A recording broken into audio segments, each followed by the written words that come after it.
Assalamualaikum warahmatullahi wabarakatuh. Kami dari kelompok 1 akan mempresentasikan tentang implementasi perencanaan pengembangan yang beranggotakan Agis Mutiara Putri absen 1, Ariski Nurlaili Amalia absen 8, Farah Nirmala Diajeng Asitalia absen 16, Hilda Damayanti Haryanto absen 17, dan saya sendiri yaitu Muhammad Faiz Mubarak absen 18. Materi selanjutnya akan dibahas oleh Saudari Agis. Kita akan ke tim proyek dan aktivitasnya.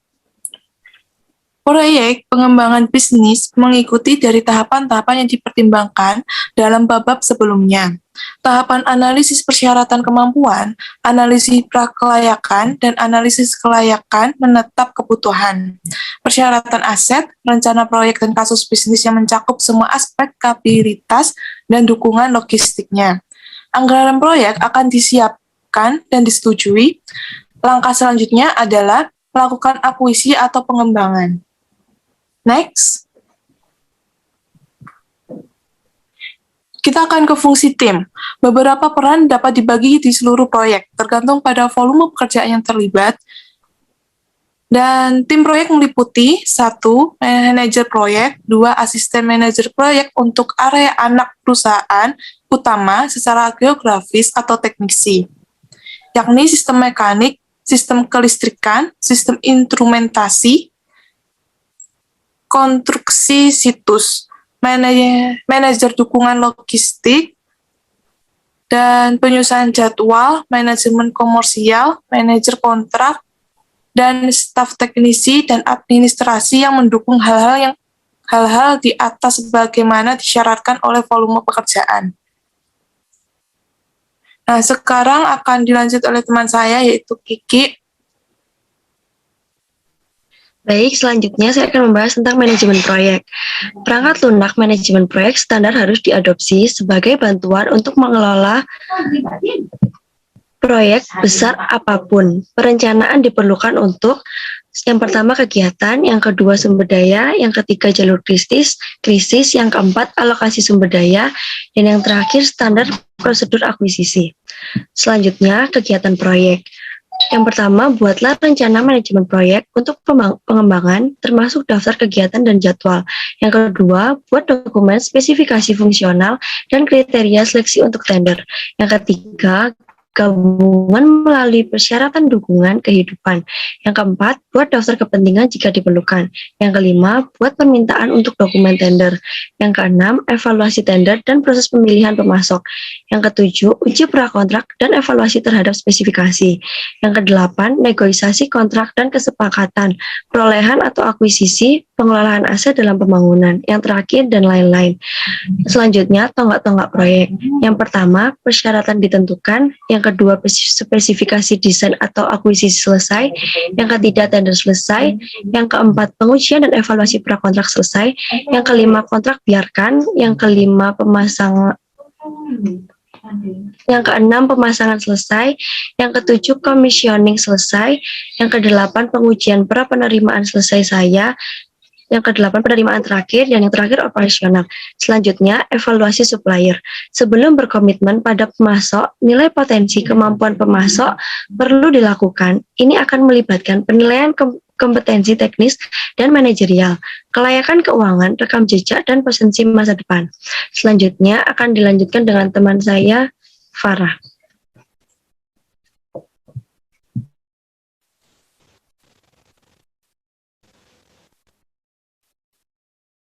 Nah, selanjutnya membahas mengenai seleksi peralatan dan percobaan. Di sini proses seleksi peralatan akan melibatkan uji coba peralatan untuk memeriksa kesesuaian terhadap spesifikasi dan kinerja serta kriteria pemilihan. Pertimbangan seleksi dan uji coba akan memasukkan masalah seperti kendala, dukungan logistik, pemeliharaan yang dapat mempengaruhi pengiriman serta kemampuan selama siklus hidup aset. Selanjutnya adalah keuangan dan proses kontrak.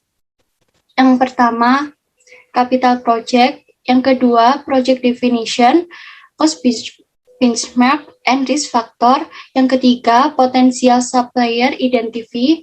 Yang keempat, request for tender. Yang kelima, screening selection of preferred option.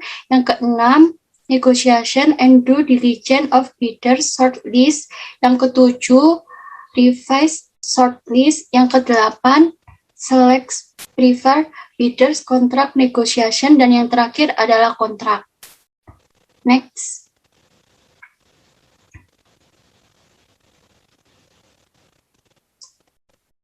Di sini ada penetapan pertanggungjawaban. Dalam setiap proyek atau situasi operasional, penting bagi seseorang untuk memahami apa tanggung jawab mereka dengan cara yang mudah untuk mempertimbangkan suatu hal ini untuk menjadi setiap fungsi yang diberikan, yaitu dengan mempertimbangkan siapa saja yang akan bertanggung jawab untuk melaksanakan fungsi dan siapa saja yang akan bertanggung jawab atas hasilnya. Yang perlu dikonsultasikan tentang kegiatan dan siapa yang perlu diinformasikan. Ini disebut sebagai analisis RACI.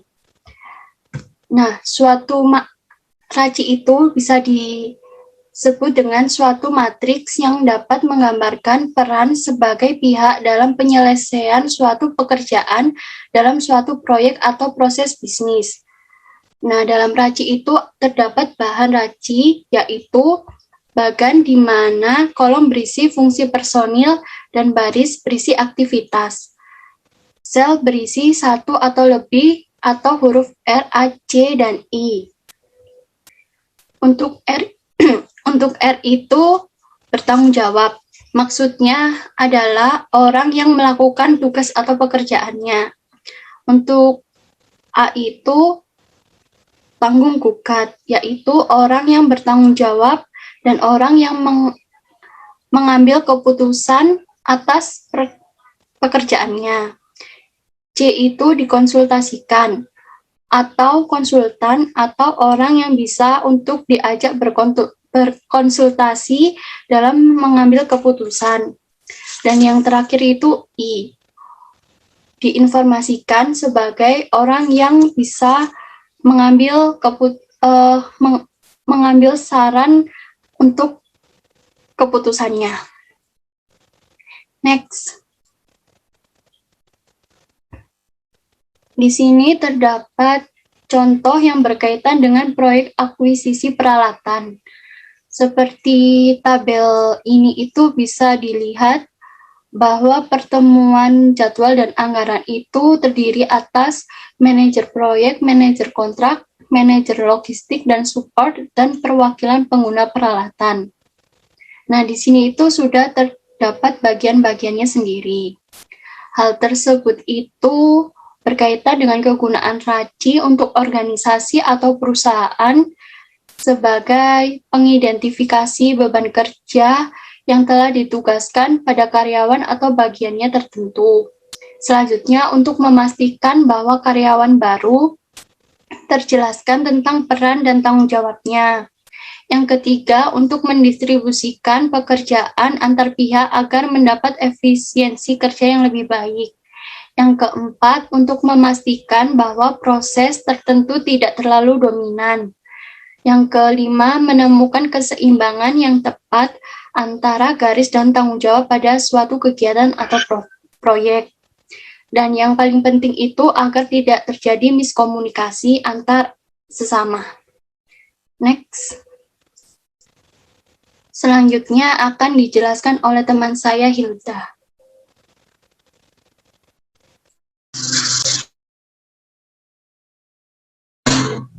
Baik, untuk berikutnya adalah mengenai pelaporan manajemen proyek.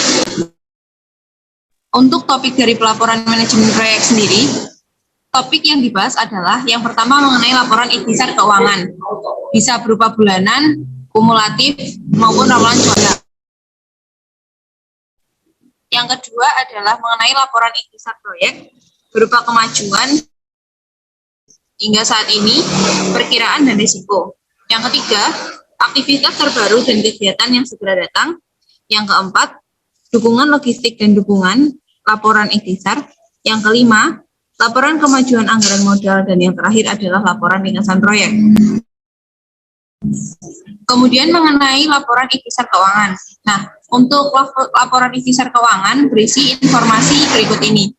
Yang pertama meliputi total anggaran proyek, kemudian ada status keuangan proyek dalam kaitannya dengan pencapaian yang direncanakan, pengeluaran aktual hingga saat ini, pengeluaran yang direncanakan hingga saat ini, belanja yang direncanakan di masa depan, anggaran tersisa, status anggaran risiko yang tersisa dan pensiun, kontingensi yang digunakan, dan kontingensi tersisa. Next.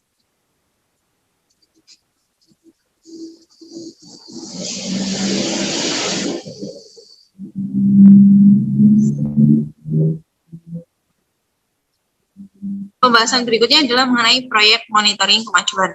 Nah, untuk portofolio proyek implementasi, kemajuan dapat dimonitor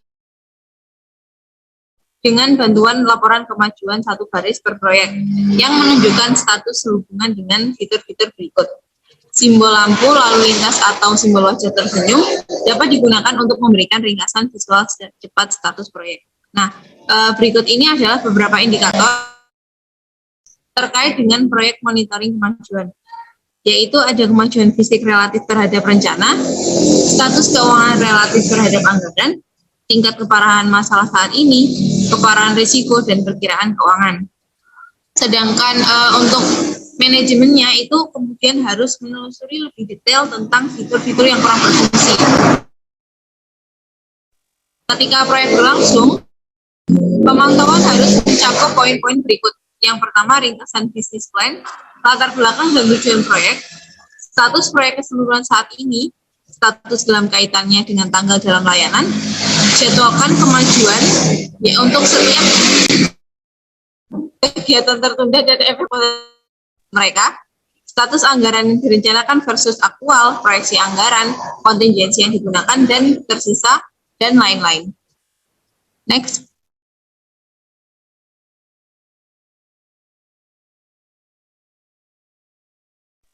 Berikut ini adalah contoh dari pelaporan kemajuan proyek yang sedang direncanakan. Beberapa faktor ini dicantumkan disertai dengan tanggal pencapaiannya itu puas atau tidak puas, atau mungkin cukup puas, dengan perkiraan dan komentar yang menunjukkan detail atau rincian sehingga baik penulis maupun pembaca memahami sebenarnya apa isi dari proyek pelaporan kemajuan ini dan bagaimana sebenarnya situasi ataupun kemajuan apa yang dilaporkan di dalamnya. Untuk selanjutnya akan disampaikan oleh Saudara Faiz. Saya persilahkan.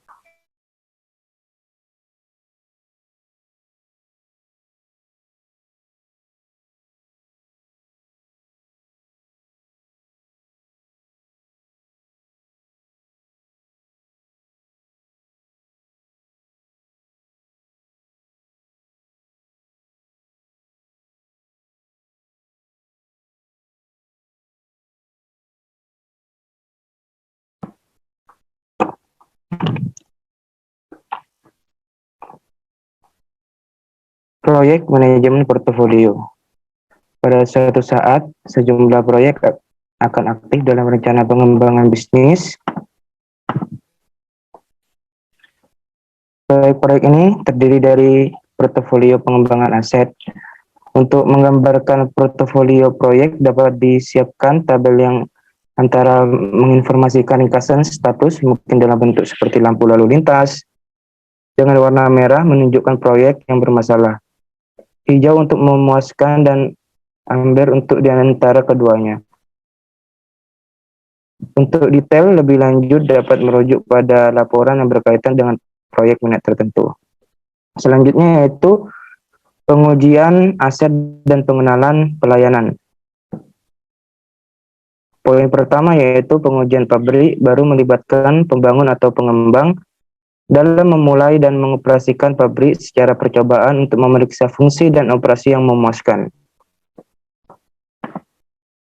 Yang dimaksud dari topik ini yaitu uji pabrik baru melibatkan pembangun atau pengembang memulai dan mengoperasikan pabrik berdasarkan operasi percobaan untuk memeriksa apakah fungsi dan operasi memuaskan. Manajer pengujian aset harus ditunjuk dan dukungan teknis harus diberikan sesuai dengan ukuran dan kompleksitas proyek. Manajer pengujian aset akan mengembangkan rencana pengujian dan mengelola implementasinya selama fase kelayakan. Kinerja pabrik akan diperiksa dan masalah operasional atau fungsional akan diselesaikan. Ini mungkin termasuk faktor-faktor seperti kegagalan atau ketidakpatuhan terhadap tingkat kinerja, kebocoran, kegagalan peralatan, atau prematur memakai. Yang kedua yaitu masalah keamanan dalam operasi dan akses yang aman untuk operator, pengelola, dan material harus ditangani. Jadi yang dimaksud poin tersebut yaitu masalah keamanan operasional dan akses yang aman ke operator, manajer, dan material harus ditangani. Selama fase pengujian, operasi atau pemeliharaan harus dianggap sebagai pemangku kepentingan utama. Penting untuk membuat pengaturan dukungan logistik sebelum memperkenalkan layanan. Jika tidak, pengguna akan bersaing dengan peralatan dan gagal menerima dukungan ketika ada masalah muncul. Poin yang ketiga yaitu seorang wakilan operasi situs harus dinominasikan untuk mewakili kepentingan operasi dalam proses instalasi atau pengujian. Yang dimaksud dari poin ini yaitu perwakilan operasi di tempat harus ditunjuk untuk mewakili kepentingan operasi selama proses instalasi dan pengujian. Cacat yang ditemukan selama pengujian, keandalan atau commissioning harus diselesaikan. Sebelum peralatan diterima dan prosedur operasi yang aman harus dikonfirmasi sebelum peralatan dioperasikan. Rencana transisi dari commissioning proyek ke operasi dengan kemampuan desain akan dikembangkan. Rencana untuk semua dukungan logistik dan masalah teknologi informasi harus dilaksanakan sebelum peralatan mulai digunakan. Poin keempat yaitu pelatihan merupakan aspek penting dari pengenalan layanan. Untuk operator dan pengelola, kegiatan berikut harus diselesaikan sebelum mengenal layanan. Yang pertama yaitu persiapan materi train the trainer. Yang kedua yaitu materi pelatihan. Yang ketiga yaitu pelatihan train the trainer. Dan yang terakhir yaitu pelatihan. Jadi prosedur operasi dan pemeliharaan harus mencakup pertimbangan dan pengobatan bahaya dan rencana kontingensi. Next.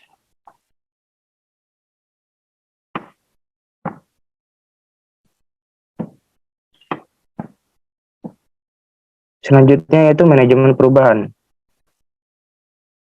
Poin pertama yaitu manajer harus memikirkan dampak perubahan pada semua aspek kegiatan kerja selama perencanaan proses. Meskipun harus diterima bahwa tidak setiap dampak potensial dari perubahan akan benar-benar diantisipasi. Maksudnya yaitu manajer harus mempertimbangkan dampak perubahan pada semua aspek aktivitas kerja selama proses perencanaan. Meskipun harus diakui bahwa tidak semua potensi tidak semua potensi dampak perubahan dapat diantisipasi sebelumnya. Dalam setiap perubahan, pekerja ingin melindungi pekerjaan dan status mereka, dan status rekan langsung mereka. Jika faktor-faktor ini dapat dihormati, perubahannya akan jauh lebih sederhana. Periksa dampak perubahan dari perspektif pekerja atau pengguna dan pertimbangan masalah transfer pelatihan atau PHK sebelum menerapkan perubahan.